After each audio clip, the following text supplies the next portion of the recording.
Good morning, good afternoon, good evening to you all, depending on which part of the world you are calling in from. My name is Peace. I am from Malesili in Uganda.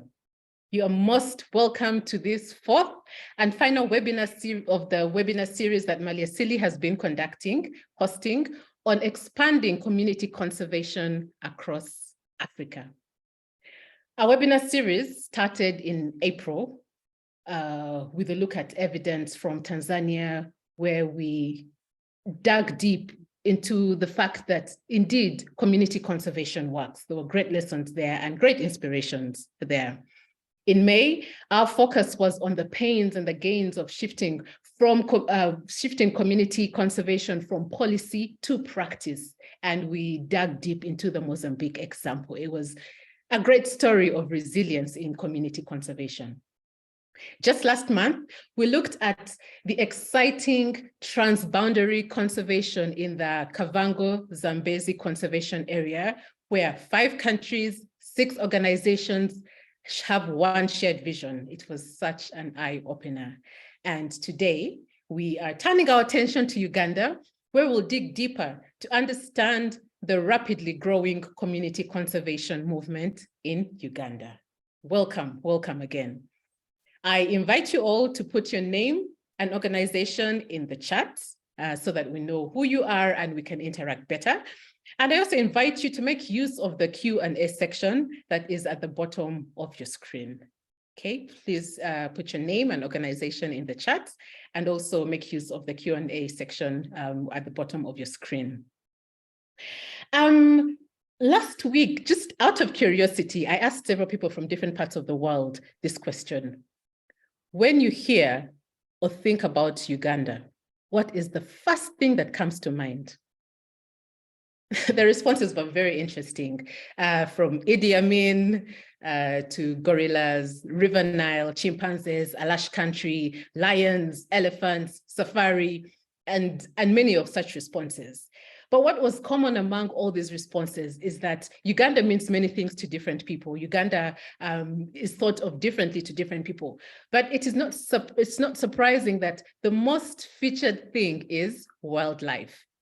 And that's not surprising at all, given where Uganda is and Uganda as a region, Uganda as a country.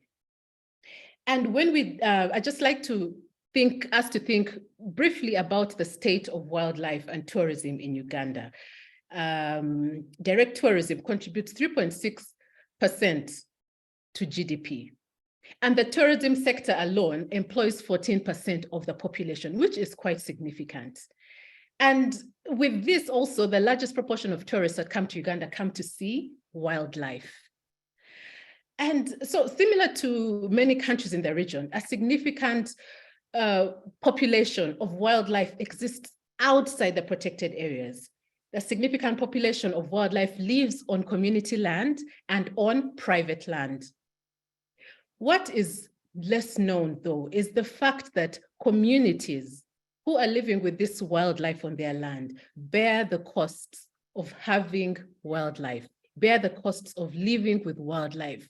But the benefits of wildlife are shared nationally. Little is spoken about the daily human-wildlife conflict that households face.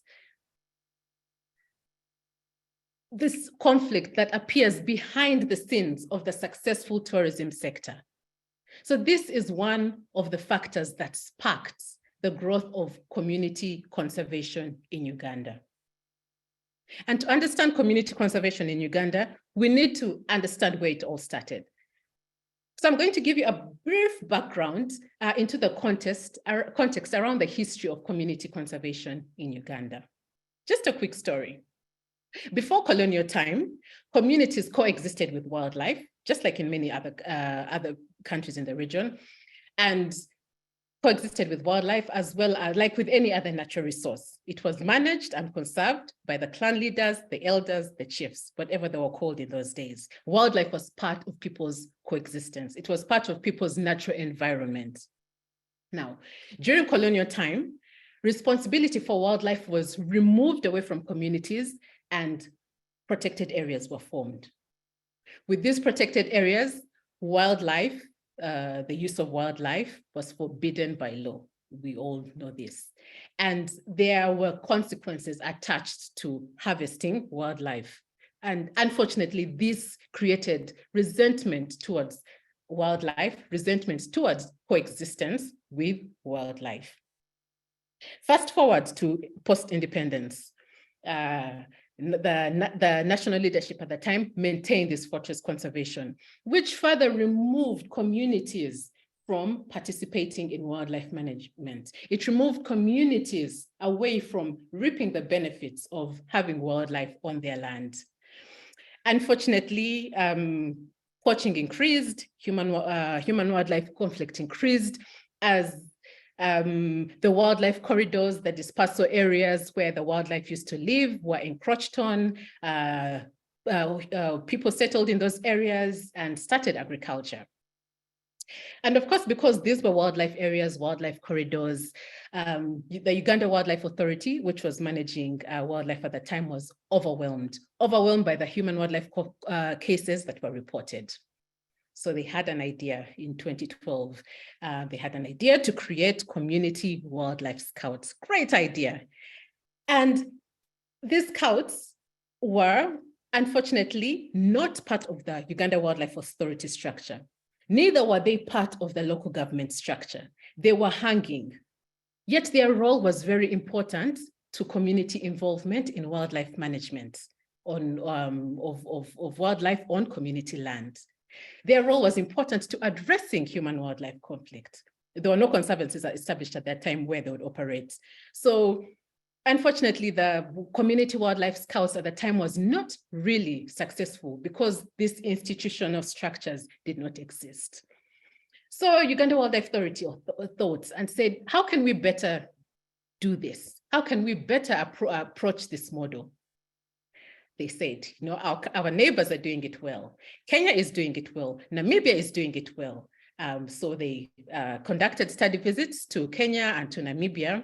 And this involved landowners and some community conservation practitioners. So they went to Kenya, they went to Namibia and learned about the models they were using to implement community conservation. And what was unique was there were conservancies in those areas Uganda didn't have. So there were conservancies around protected areas. So they came back to Uganda and said, you know what? We will form conservancies. And so the first conservancies were formed in 2013. But unfortunately, these conservancies didn't thrive. They didn't thrive because they lacked the technical capacity. And there was a top-down approach to wildlife management. With this approach, the communities were marginalized from participation. With this approach, communities were removed from decision-making. With this approach, communities were not able to make decisions or participate in the decision on how tourism revenues would be used for community development. As a result, the landowners, so these conservancies didn't quite take off, and landowners and the communities continued to have wildlife on their land without necessarily receiving the equitable benefits that come from having the wildlife. Human-wildlife conflict, of course, continued to increase as land use practices changed. So they changed now back to agriculture. There was a lot of land fragmentation. There were a lot of land sales. And yet the policy supported the formation of conservancies. But also many landowners were not aware, communities were not aware that conservancies were an option, a viable option from which to derive benefits. So in March 2021, this is about 10 years later, a group of land owners and conservationists from the different protected areas came together. They wanted to find a solution to this wildlife on individual land and community land and find ways of how communities could benefit. So they decided to establish a grassroots organization, an organization that would mobilize the people, an organization that would coordinate the landowners, coordinate communities, strengthen the conservancies, manage the conservancies, strengthen them to manage and protect, serve as a unified voice to the government, to development partners, to investors. And this is how Umoja Wildlife Conservancies of Uganda was formed. And we just call it Umoja, it's short, Umoja.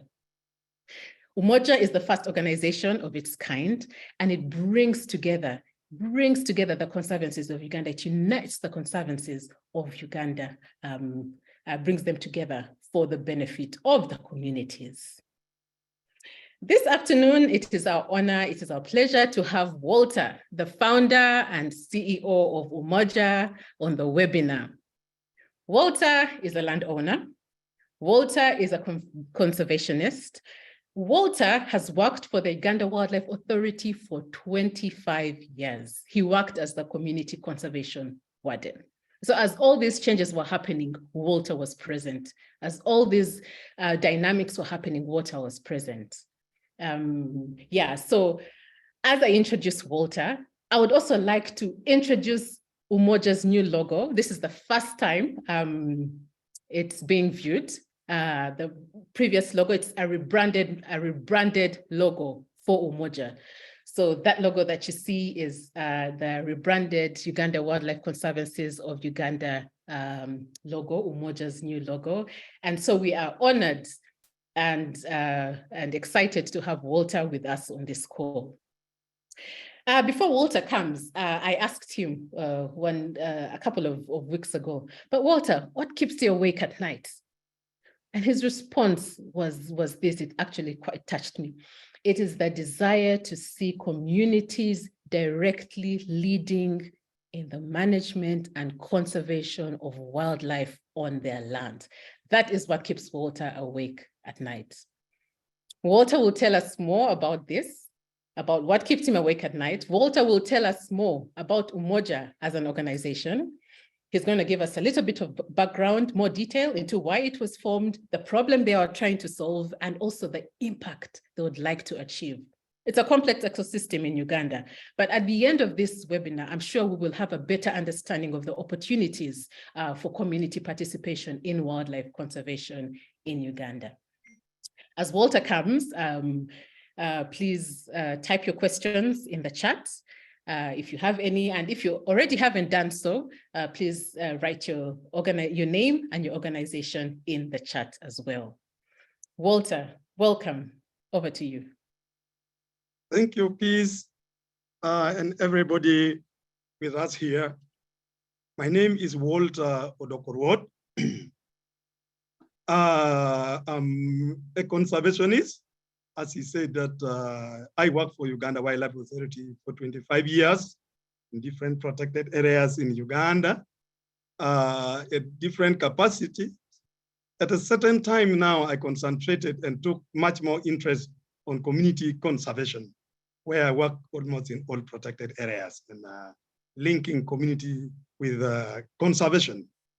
Yeah, so my work as community conservation warden, I got in touch with a different category of people up there, the different clans, the different landowners, and the interest of different people towards conservation. I really got, they were able to express to me all what they need to do. And especially the elders were telling me how they used to have to live with wildlife and they lost that glory. And I went to different areas like in Uganda. They were telling me all their totems are all linked to wildlife, all totem in northern Uganda, different tribes and the rest. So there was a lot of touchy issue that people really has interest. They have interest to participate in wildlife conservation. So that made me try to link up their interest to Uganda Wildlife Authority as community conservation warden I've been working around. What happened was that trigger up this movement is that the creation of protected areas during the colonial time left a lot of wildlife outside unattended. Wildlife were known basically to be in the national park, in the wildlife reserve, and some in the community wildlife areas. But the one that are mingling with the people in the traditional hunting ground, in the wildlife corridors and wildlife dispersal area, little was being done because it was much more widespread as Uganda Wildlife Authority cannot be everywhere. So wildlife outside protected areas suffered a lot. Poaching went on, human wildlife conflict, and I kept running left and right, could not sleep over the night trying to see how to support human wildlife community and do everything. Then I asked my chief warden by then, when I was in Maxon Falls National Park, that is Mr. Tom Obong, who is currently the executive director of National Forestry Authority. I said, Chief, Afande is a sir in the Kiswahili word. I said, Afande, this thing has become difficult. We are shooting up and down. We are digging trenches around the protected area, but the problem is continuing. Then he told me, go ahead, Walter, do anything necessary to reduce this conflict. Then I said, can I involve community? He said, why not? Then I came out and mobilized community and form up community wildlife scouts, where I got 57 of them around Maxon Falls. So these guys started working to guard their gardens, to protect crops and their properties, again, wildlife, using simple traditional method of vuvuzela, blowing, trumpet, and all these. So this worked on so well, and more people took interest to participate as community wildlife scouts. But now the problem came, how do we take care of them? How do we provide for the field gears? How do we motivate them? So the idea became challenging, but good luck came in that African Wildlife Foundation by then was headed by serious conservationist, Mr. Sam Wanda. Sam Wanda came to me and said, no, we can support this initiative. So he came to me and they bought equipment, we gave to the scout, gumboots and the rest. And he said, the best thing to do is let us go to Kenya. Kenya, they've been handling this for a number of years. So together we worked it up with Uganda Wildlife Authority, and we got community members from 3 landscapes. From Kidepo landscape, that is a far much northeastern part of Uganda, bordering Kenya and bordering southern Sudan. So we got first group of community from there. We came to northern Uganda in the area of Maxon Falls, where we picked some group of communities, and finally the third group came from Lake Mburu, around Lake Mburu in Barara, western Uganda. So we went to Kenya and observed what these guys are actually doing. And we found a different story there. The scouts from there were not demanding anything, but they were generating their own revenue from the Conservancy. And the scouts are really belonging to the Conservancy. So they had their home under Conservancy that deploy them, recruit, and fire them. So we said, we got motivated on coming back. This group of communities straight away went and formed their Conservancy, just that the scout could have their home. That was the beginning of Conservancy movement in Uganda. So over the period, that was in 2013, these Conservancies kept limping, but failed to walk, failed to move until recently. At the next slide. All right, when we kept asking ourselves what was really causing this not to happen, we asked ourselves among community conservation wardens, among other conservationists, this thing is not producing anything. What could be the problem? And a number of discussions were made, and we found that one of them was lack of guidance to these conservancies. They went and learned, the copy came and pasted in Uganda, but how to go forward, they were lacking information. There was no technical person who could really sit and guide them. Secondly, there were gaps in the wildlife community conservation plan in Uganda Wildlife Authority.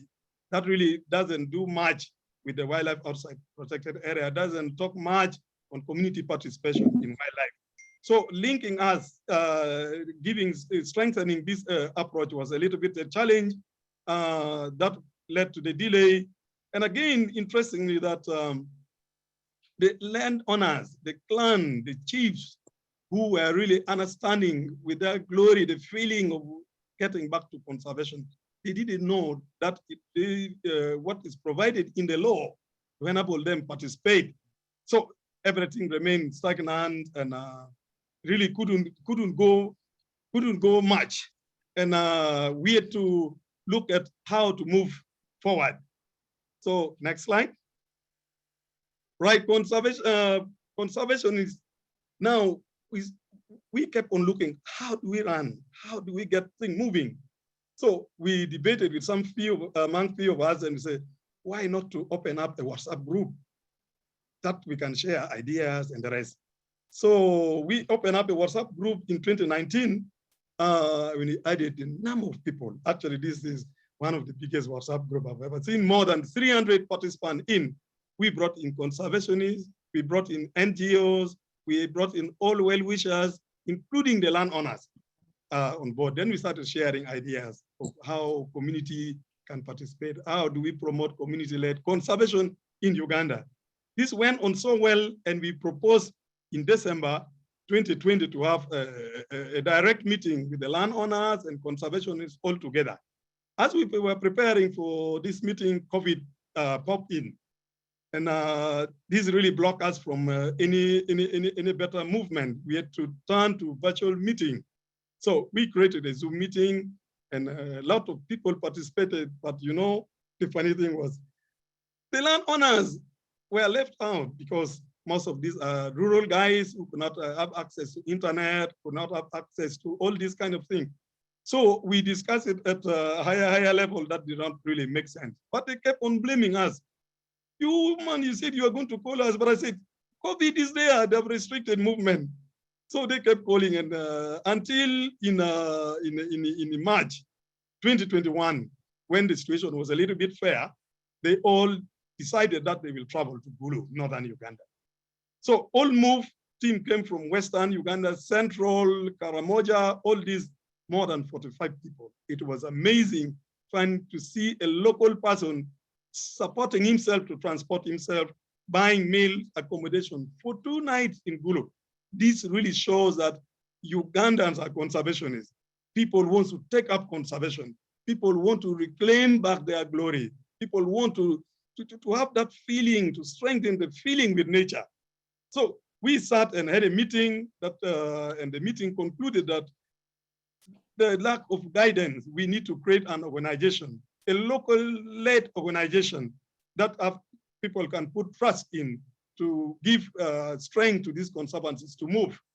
So the recommendation brought in Umoja, Wildlife Conservancies of Uganda, and we started the process of the registration. The process took us longer until November 2021. That's when we were registered with the Uganda Bureau of Registration.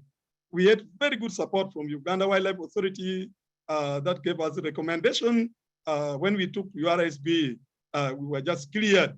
So that is how what came in. Once we got cleared, people just ran like bushfire. Or everybody wants to establish conservancy. Every open space. Imagine very close in Kampala here, the capital city, someone who is just about 20 kilometers from the capital city has identified this land also for conservancy. In other people who even have land without wildlife, they are still thinking and dreaming that Uganda Wildlife Authority should give them opportunity to do reintroduction of wildlife in their land. The hunting ground that has some few wildlife population, all were yearning to see that conservation get into their heart. So the conservancy approach was introduced in Uganda along this line, and everybody took it up. Yeah, next slide. Yeah, Umoja, what is Umoja doing? Umoja now is trying to look at how to correct those challenges that were mentioned above. One of them is that building a strong management structure for all these conservancies. We realized that the conservancy team that came back from Kenya, they were only operating at a committee level. Down at the management, there was nothing.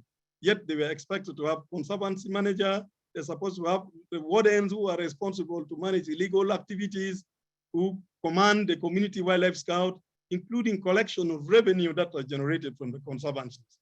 Some conservancies are now generating money, but unknowingly, nothing is taken to support conservation.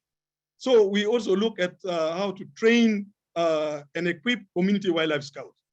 Since the wildlife belongs to them and OWA cannot be everywhere, OWA is Uganda Wildlife Authority. Rangers cannot be everywhere. So we believe that the community wildlife scout can complement the work of the Uganda Wildlife Authority rangers. So the community wildlife scout, we are training them to see and monitor illegal activities in their area. This also includes mitigating human wildlife conflict using community-based approach.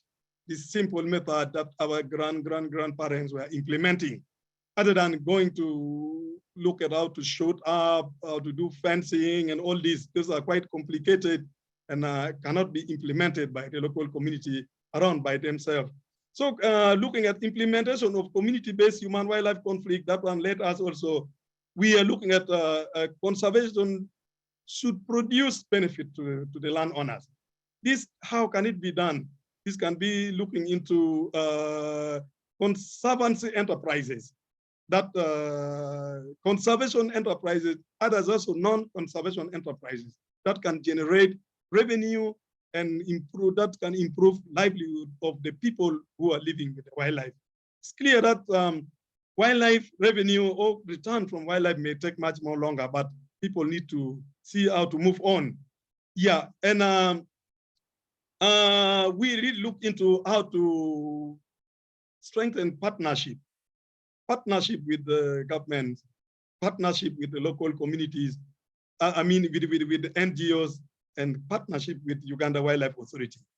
In Uganda case, this has been much more of a bottom-up approach, initiated much more by the landowners. So we need to work upward to see that coordination is moving in. Recently, we were blessed to have a minister visiting one of our conservancies. That was just so great. And this created up a lot of exposure to the district local leaders and all this, especially in Noya area where conservancy is strong, in part of Karamoja where conservancy is growing. So this gave us a great opportunity. Next slide. Of course, we have theory of change. What we believe that if we do conservation effectively, something can come out. We think that if conservancies, which had been weak, has strong and robust management structure that can do law enforcement, that can manage illegal activities, that can generate revenue to finance its operation, wildlife population will thrive in each of these conservancies. And once wildlife population thrive, obviously tourism will pick up and much more revenue comes to the community, and other livelihood program can come in that can improve collaboration or coexistence between people and wildlife. Next slide. All right, Umoja Wildlife Conservancy has a number of goals that we really look at how to achieve. Yeah, we are looking at having sustainable and functioning conservancies in Uganda. These conservancies, to be functional, they need to have conservancy management plan. Such that all programs are done in a coordinated manner. The conservancy need to have business plan that can allow it move. The conservancy has to have land use plan. So we are all looking towards achieving that. We also need to look at conservancy governance structure. These are the gaps that we found that is really not adequate, and we are looking at each conservancy to have uniform and standard governance structure to enable them really operate. In goal number 2, we look at the conservancy to be really promoted as land use in Uganda. There's a lot of competition, land use competition going on. Agriculture is expanding, industrialization is expanding, and meanwhile space for wildlife keep on dwindling. And unless we change, we work hard and make people look at wildlife conservation as land use, that can also benefit them. There will, in short time, there will be no space for wildlife.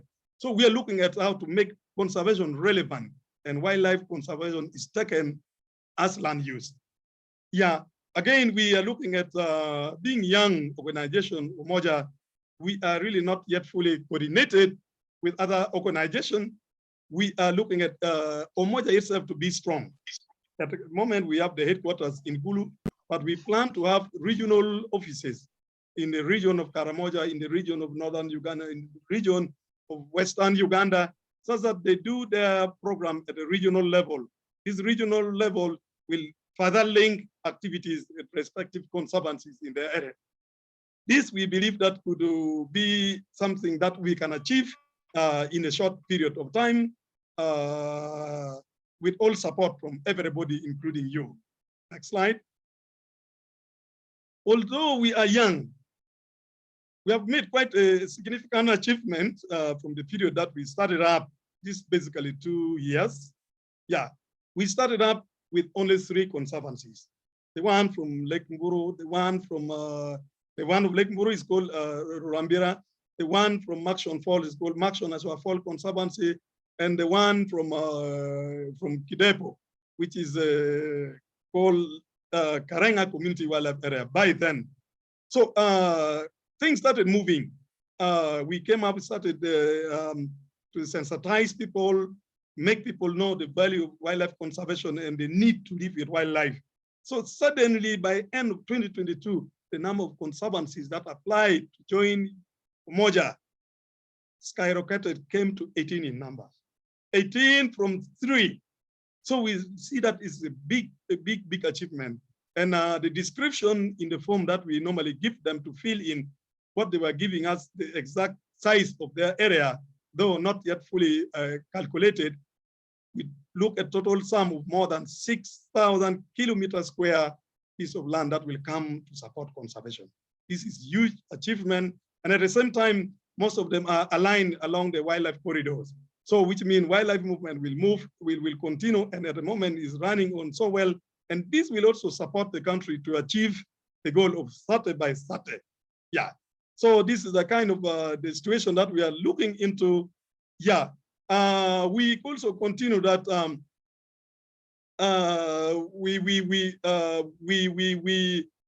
next slide, please. We also look into poaching. Maybe before we get to the next slide, kindly allow me to add in more.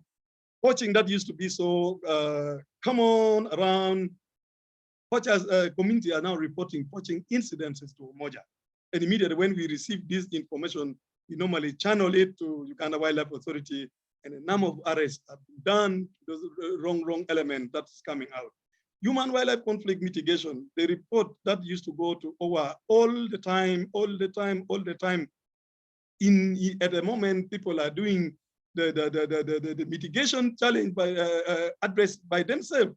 Yeah, community-based is getting down on the ground, and partners that are around in Uganda here, they're also now turning attention to look at how do we support, move with this bottom-up approach, support of the conservancy. Yeah. All right. Looking into, as we are working, as things are moving well, there are also a lot of challenges that we are facing. We are facing challenges that is really coming from within. One of them is that the conservation dynamic in Uganda, I think at the moment we are moving towards about 3 types of. One of them is conservation for people. Those who believe that people, the landowners, other people cannot really perform and do conservation. They really wish that should be done on behalf of people. And those who want to, who see that conservation with people should be there. This is as well in the area where community wildlife areas, where the land which is gazetted, but property rights remain with the communities. Then now the third component is now what we are pursuing now, that is conservation by people. So you find that the different believers in different category, some of them think that these ideas, their ideas need to overlap, and is bringing a little bit of a friction. But with time, as we are going on with sensitization, we are seeing now this being streamlined. But we need all these 3 approaches because community cannot work in the protected area. So conservation for people should be there in protected areas. With people should be in community wildlife area, and by people should be in people's land, those ones who are living with wildlife. And one other challenge is that we are facing much is a funding gap. It looks we are getting overwhelmed by call for our service. Everywhere they are calling us, come and do this, come and do this. We are yet 2 years old, but not yet having adequate funding. We have few staff who are actually even working at a voluntary level. So we need to look at how do we gap up this funding. We need fuel to make us go and respond to mobilization, meet conservancy leaders. Those are kind of things, the problem that we are facing. But we hope with your support, with everybody's support, something can make us move forward. However, we also have opportunities. Next slide. Yeah, we have got a lot of opportunities to make us grow strong and resilient to do this community-led conservation in Uganda. The first one is the law. The law of Uganda fully provide for community-led conservation. Most people kept thinking that the law is not there, the law is not there, but we went and discovered that Land Act provide for Land Act chapter of 1998, chapter 15 and chapter 23. Chapter 15 and chapter 23 provide for community putting up their land for communal use, including also putting land aside for hunting. And this shows that conservation component is already there. So we are using the Land Act to mobilize community to form up the conservancy. Others would say conservancy is not in the law of Uganda, is not in the vocabulary of conservation in Uganda. But we say it, yeah, we adopted it because of a universal understanding. Conservancy, when you talk globally, is much more understood, but better than the farming. In Uganda law, there's one which is related, we call it farming, but we all acquire, we look towards getting clearance from Uganda by the Uganda government by acquiring land use right. So the conservancy thing is provided, we feel is provided for fully under Land Act. Meanwhile, the Wildlife Act of 2019 also provide for wildlife use right. Wildlife use right is the authority given to the different conservancy or different landowners to utilize wildlife in their land. There are about eight or nine categories of wildlife use right for hunting, and for hunting, others goes for farming, others go for education, tourism, and all those are provided. So we believe that if we use the land use act, the Land Act, organize ourselves, then we can now go forward to Uganda Wildlife Authority and apply for the wildlife use right. And then fortunately also, the example that we came up with from Kenya and was very successful. Much of the conservancy were successful, I think, in Kidepo landscape. The conservancy thing took up so well, and UWA, that is Uganda Wildlife Authority, appreciated. And in the recent document, that is the National Plan for Management of Wildlife Outside Protected Areas, it was indicated there that they need now to roll the conservancy approach that was initiated in Kidepo to all other protected areas. I mean, community wildlife areas and wildlife dispersal areas in Uganda. So this gives us a much more stronger opportunity, and we are coordinating with Uganda Wildlife Authority and see that this thing roll. We are also happy to see that there's a lot of replication. Community are really willing to replicate this conservancy approach into their areas, including areas that does not have wildlife. They still need to see what stuff they will really reintroduce. Others say wildlife come by themselves. So this is a big blessing for us. And there's also still vast land for conservation. Go to Karamoja, come to Acholi, go to Ankole. Yeah, when you get to central, in the other part of Luero, still wildlife is in great, the land is still there that could really rejuvenate conservation of wildlife outside protected area. So this, we are going to work it up with the Uganda Wildlife Authority, and I believe they will support even the idea of reintroducing wildlife to such areas. After all, they are going to multiply and give them much more protection. So other opportunities, of course, learning. Our laboratory whole learning class is just right across Kenya. Yeah, we are working very closely with Kenya Wildlife Conservancies Association that is guiding us on this step, how to move. We are also working with Northern Rangeland Trust, where we are using their model to develop our conservancies. So these are giving us much more opportunity. But above all, the willingness of community-led conservation, the pro-community-led conservation organization, like Malia Sili, here with us, African Nature-Based Tourism, others including WWF, African Wildlife Foundation, all these are looking at how to make us propel together. Recently, we are engaged in discussion. We're working to look at how do we link up with RTI, the biodiversity for the resilient.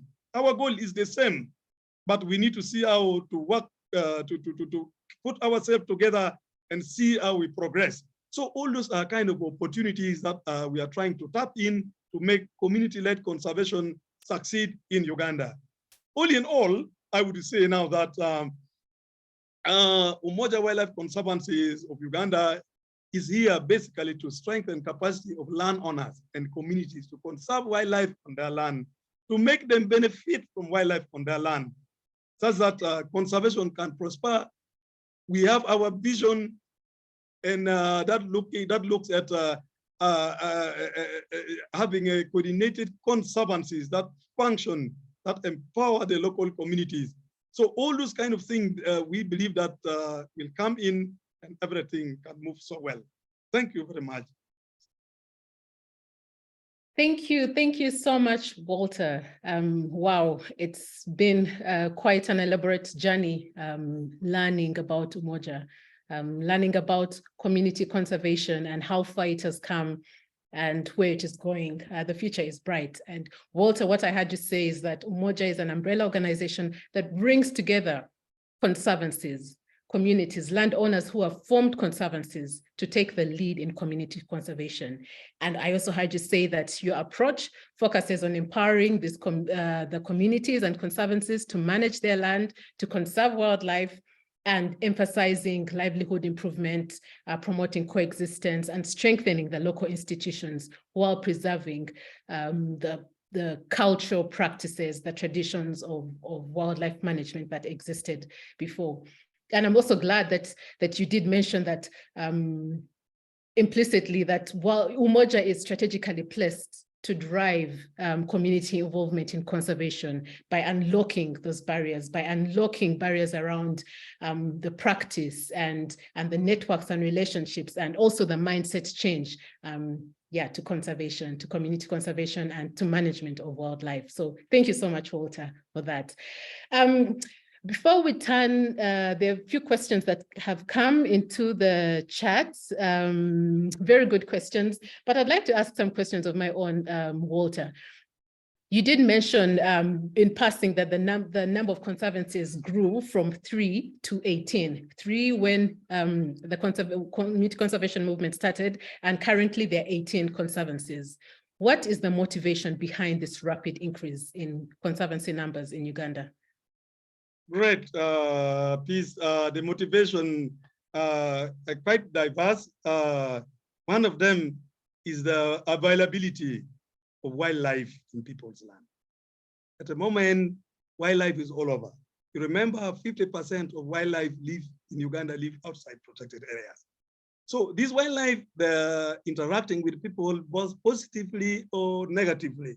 And the negative interaction is creating human-wildlife conflict. And yet people do not have capacity to take away this wildlife. So the only option is to look at how do they get benefit from this wildlife and their land. So they're looking at it, and they're seeing also how tourism is generating revenue in this country. Then they say, why can't we grab visitors who are entering the park? Instead, bring them here with diverse culture of the different tribes, the Karamojong, the Acholi, and all these. So they see that they can offer much more tourism attraction than what is provided inside the park. Secondly, we have got very strong support from other organizations that I actually did not really mention up there. The GIZ, Civil Peace of Uganda, especially based in northern Uganda. this team are really helping us to make us go out and sensitize people. We go and do mobilization. They really provide for us basic logistic support, and it helps us to do a lot of mobilization. And people are now looking at it that conservancy could be an alternative way of protecting their land. Because before you register, before you come up with conservancy, you need to register the land. And we are looking in future to see that the conservancy members acquire land title for their areas. This will protect them against land grabbing and any other encroachment into the areas. So this kind of support that are coming in, we highly appreciate GIZ and all this. So it's opening up people's land, eye and the sea conservation as a way to go. And finally, of course, we are seeing how the funny weather is happening, climate change. Harvest is not as good as what it used to be. No one knows when rain comes, when rain will stop, all this kind of thing. Then the wildlife that you don't vaccinate, you don't do whatever, may survive much more better. So these are the kind of thing that is motivating people to move. Of course, the glory of different communities and culture, how they link with conservation. So they don't really wish to talk of the history of elephant. They want their children to see elephant live. They want to see their totem running around instead of singing from the book. Yeah, so those are the kind of motivation that is. Okay, all right. Thank you, Walter. That's very interesting. And if you can just take a step back, and you did mention that KWCA has been very influential. You went to Kenya to learn about the conservancies there, and I know Dixon is on the call. And KWCA has been a learning partner to Umoja, has been a friend to Umoja, has been a mentor, we can say a big brother to Umoja, to guide, and has helped Umoja in its beginnings. So Dixon, I'd like to invite you to just share your experience based on your journey, the journey of KWCA, and comparing it with the journey that Umoja is undertaking. How do you compare the two? The journey of KWCA, its beginnings, and the journey of Umoja, where it is now and where it's going? Thank you very much, please. Can you hear me? Yes, yes, we can. Thank you. Yeah, so thank you very much. And greetings to all. Dixon Kaelo, I'm joining you and really just celebrating the progress that Umoja has been making over a really very short time. And you know, we share a lot. We are separated by an imaginary border. We are more or less people of the same culture, people of the same interest, and through the East African community, we have a lot to learn and a lot to share and a lot to support each other. Yeah, we also, as KWCA, started in a very similar way as Umoja. We started with 2 members when we were established about 10 years ago. So in that sense, Umoja is actually a little bit ahead of us, having 1 member more than when we started. We started with the idea that wildlife is facing significant threats, conversion of land to other land uses that may not necessarily be compatible, poaching and bushmeat and other illegal activities, and the parks and the reserves are foundational, but by themselves are not adequate to contain wildlife. And so there is a recognition within Africa that conservation will succeed if communities and the local people who live with them are taking action to conserve and to protect them, given that law enforcement alone is not adequate. And this we've learned the hard way, considering that a lot of African countries have lost populations of more than half of the populations that existed just 3 decades ago. And also recognizing that because of the presence of wildlife, the lives of communities are impacted, in some cases negatively, when a breadwinner in a family dies of an elephant attack, or is losing livestock to predators, or elephants destroy the crop, there is an impact. And in fact, if you look at the distribution of wildlife in Africa, mostly in East Africa, you see that poverty in some of these areas are relatively high. So the idea of establishing locally hosted institutions that places the communities on the driver's seat is really apparent, and is what has been missing all along in our effort to conserve our precious natural resources. I had an opportunity to spend time with Mali Asili and CTPH and Umoja, and I was so inspired with the opportunities that exist in Uganda. The relatively higher rainfall, the biomass production is relatively high. I saw the amazing wildlife that are in those landscapes, and the chimpanzees, the kobos, the elephants, and all these other species. It was quite amazing. And so I think just like KWCA, Umoja has an increasingly going to be important role into the future to mobilize the communities in a way that communities actually see it as their own movement, rather than something that is being developed in a city or in a boardroom. And this is where our commonality works. And yeah, indeed, for us in our country, we went through a phase of mobilization, just like Umoja is doing. We went to the rural areas, we met communities, we met skepticism. Some people thought that it's not necessarily a good idea.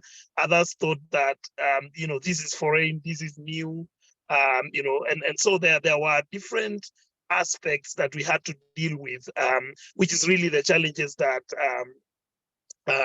Umoja is going through. So the opportunities and the challenges that Walter's just shared are very similar to the circumstances we found ourselves in. And really, it takes partnership. It takes endorsement by government, support from the authorities like Kenya Wildlife Service. Really played a very important role in terms of opening the doors for us, in terms of even guiding us on making the human resource available to us. And actually, it works for both ways because of being an association of conservancies, we have then the opportunity to be seen by the communities as their own, rather than something that government wants to be done. And that way there is strong buy-in, and our membership has since grown to 184 today, and we still get about 10 new conservancies that are being established, some of them relatively small and others relatively large.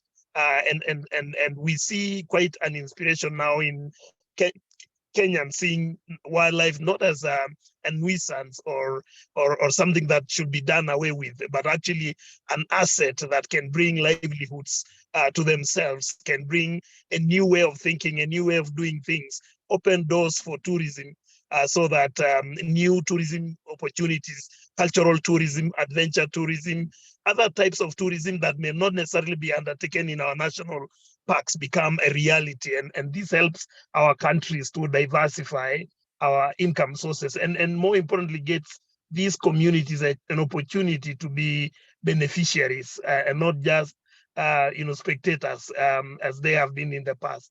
And so I'm very inspired with what is happening. We also have our partnership with CWMAC, the Community Wildlife Management Areas Consortium. We spent a week last week with them, just learning how they are developing the wildlife management areas. And Umoja, KWCA, and CWMAC have developed a partnership where we want to work together more. We want to get more support with partners. Mali Asili has been doing support to us in terms of building our capacity, addressing the gaps that we had, and increasingly, as we celebrate today 10 years since our establishment, we see a lot of impact that we can achieve, and there is more to be done going forward. Thank you so much, Dixon. And if it's today you celebrate 10 years, happy birthday to KWCA. Yes, so Walter, I just want to ask you, I see we are coming to the top of the hour. I just want to ask you one question that has come. There's several questions that have come in, very exciting ones and very good ones.